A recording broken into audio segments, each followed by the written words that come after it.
Halo semuanya, kembali bersama saya Dr. Yesin Lai, mewakili teman-teman dari Pedaweri Cabang Banten. Pedaweri adalah organisasi profesi seminat di bawah naungan Ikatan Dokter Indonesia. Beberapa saat yang lalu saya menerima artikel yang dibagikan melalui WhatsApp group mengenai suatu tulisan. Di artikel itu disebutkan bahwa penggunaan royal jelly dan suatu tanaman bernama Echinacea yang digunakan terus-menerus bisa menyebabkan efek negatif khususnya dalam menghadapi virus corona ini, karena bisa menimbulkan peningkatan sistem kekebalan tubuh secara berlebihan sehingga menimbulkan suatu komplikasi yang kita sebut sebagai cytokine storm. Kenapa ada istilah novel coronavirus? Istilah novel di dunia kedokteran sebenarnya mengacu kepada kata baru. Jadi artinya ini adalah virus corona tipe baru. Karena ini adalah virus tipe baru, kita belum banyak mengetahui karakteristiknya. Kita mendapatkan informasi itu berdasarkan kejadian yang terjadi di negara lain, dan Badan Kesehatan Dunia yaitu WHO merilis beberapa laporan kejadian virus ini yang terjadi di beberapa negara yang lain. Dari situ kita belajar tentang karakter dari virus ini sendiri. Karena ini adalah virus yang baru, maka sampai sekarang belum ada vaksinasi yang bisa untuk menangkalnya. Di beberapa negara seperti Amerika telah dikembangkan vaksin, tapi masih taraf uji coba, dilakukan pada sebagian kecil sampel manusia, dan kita akan melihat hasilnya dalam beberapa bulan ke depan. Paling cepat diperkirakan 1 tahun dari sekarang baru vaksinasi ini siap digunakan. Karena vaksin ini masih lama dan masih tahap riset, maka satu-satunya yang bisa kita gunakan untuk menghadapi penyebaran dari coronavirus ini adalah dengan meningkatkan kekebalan tubuh kita sebaik mungkin. Dari sisi imunologi, sebenarnya sistem kekebalan tubuh manusia itu sangat unik. Kenapa unik? Karena mereka itu selalu bekerja dalam suatu harmoni keseimbangan. Jadi secara umum, sistem keseimbangan tubuh itu kita bisa bagi menjadi 2. Ini secara umum ya. Pertama adalah sel kekebalan tubuh yang berfungsi sebagai pasukan pemukul. Jadi kalau misalnya ada benda asing masuk, ada virus masuk, maka sel kekebalan tubuh ini yang berfungsi untuk menghancurkan pertama kali. Pasukan pemukul ini kita butuhkan dalam jumlah yang cukup dan dalam kondisi aktif. Tujuannya adalah untuk menghancurkan penyakit atau virus yang pertama kali masuk ke dalam tubuh kita. Tetapi ada juga sel-sel lain yang berfungsi sebagai pengontrol pasukan pemukul ini. Jadi misalnya kalau kita analogikan dalam suatu pasukan, ada pasukan yang berfungsi sebagai pasukan pemukul, ada pasukan yang mengontrol. Jadi ini seperti komandan, kumpulan komandan yang mengontrol pasukan ini.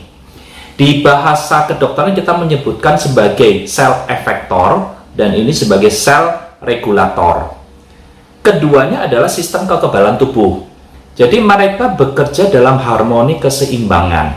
Jadi kalau kita berbicara mengenai keseimbangan antara sel efektor dan sel regulator, maka yang paling penting adalah menciptakan keseimbangan ini di dalam tubuh kita. Memang ada beberapa makanan atau vitamin yang bekerjanya lebih di sel efektor, tetapi ada beberapa makanan juga atau herbal atau jamu yang bekerja lebih ke sel regulator dan sifatnya menciptakan keseimbangan. Contohnya, kalau kita berbicara seperti tanaman yang bernama Echinacea, terus vitamin C, mereka umumnya lebih bekerja di sel efektor. Tetapi temulawak, jahe merah itu lebih bekerja di sel regulator.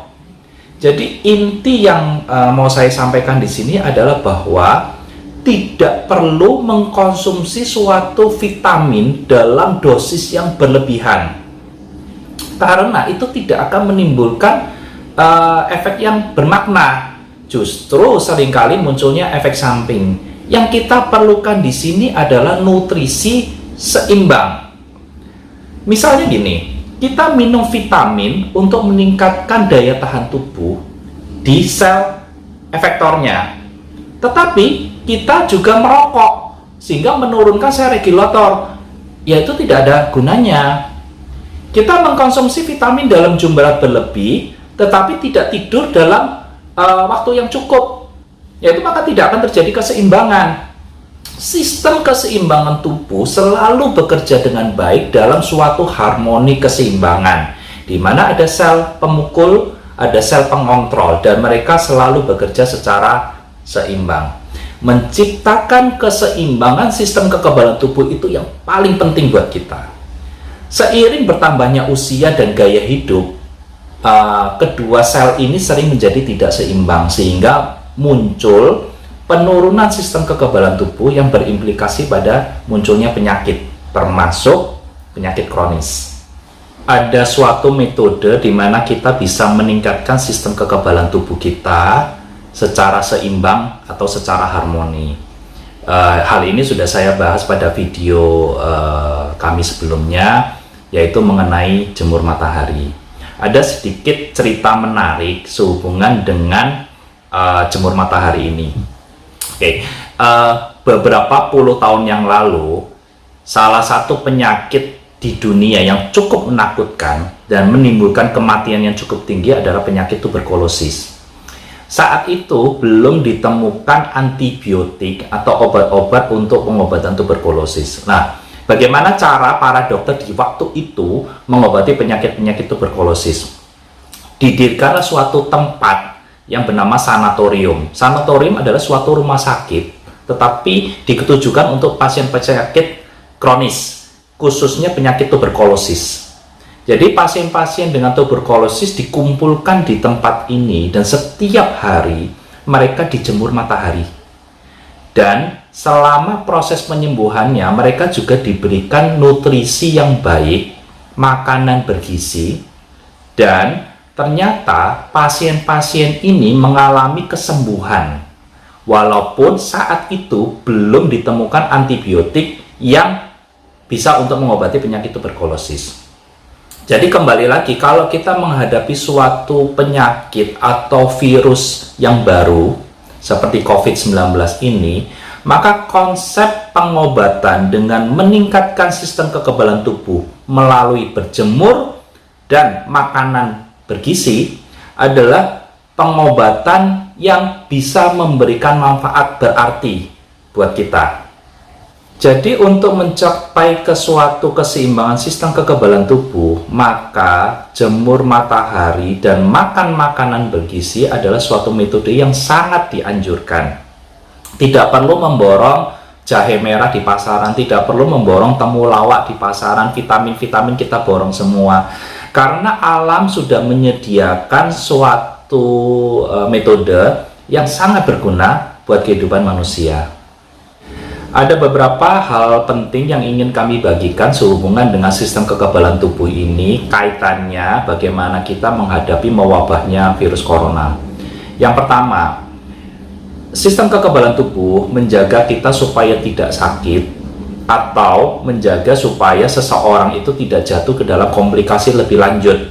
Jadi sistem kekebalan tubuh itu bisa berfungsi untuk mencegah supaya seseorang yang sakit cepat pulih kembali. Tetapi yang paling penting dari semuanya adalah bagaimana kita mencegah atau menjaga supaya seseorang itu tidak terpapar dari virus ini, terutama orang-orang yang memiliki risiko tinggi seperti lansia atau seseorang dengan penyakit kronis seperti diabetes, obesitas, maupun gizi buruk. Sehingga anjuran yang paling penting adalah pertama, jaga jarak. Kedua, hindari keramaian. Dan yang ketiga, sedapat mungkin tinggal di dalam rumah. Karena mencegah kita terpapar itu bisa membantu kita untuk mengurangi persebaran virus ini, terutama ke kalangan risiko tinggi. Yang kedua, cuci tanganlah sesering mungkin, terutama menggunakan sabun di bawah air yang mengalir. Cuci tangan sesering mungkin akan mencegah virus menempel ke tangan dan masuk ke dalam tubuh kita saat kita mengusap daerah wajah. Dan baru yang terakhir, jagalah sistem kekebalan tubuh kita dengan menjaga keseimbangan dalam pola hidup dan pola makan. Berolahragalah secara teratur, berjemurlah matahari dalam jumlah yang cukup, istirahatlah dalam jumlah yang cukup. Semua itu akan menciptakan keseimbangan harmoni dalam sistem keseimbangan tubuh kita. Dan pada kesempatan kali ini kami kembali mengajak partisipasi dari seluruh masyarakat untuk bersama-sama kita mengatasi persebaran virus corona ini. Karena untuk mengatasi masalah persebaran virus bukan hanya tanggung jawab pemerintah atau tenaga medis saja, dan itu menjadi tanggung jawab kita seluruh lapisan masyarakat. Bagaimana kita mencegah penularan antara orang ke orang sehingga persebaran virus ini bisa kita batasi. Atas nama teman-teman dari Pedaweri Banten, saya Dr. Yesin Lai. Semoga informasi ini bermanfaat untuk Anda semua. Salam.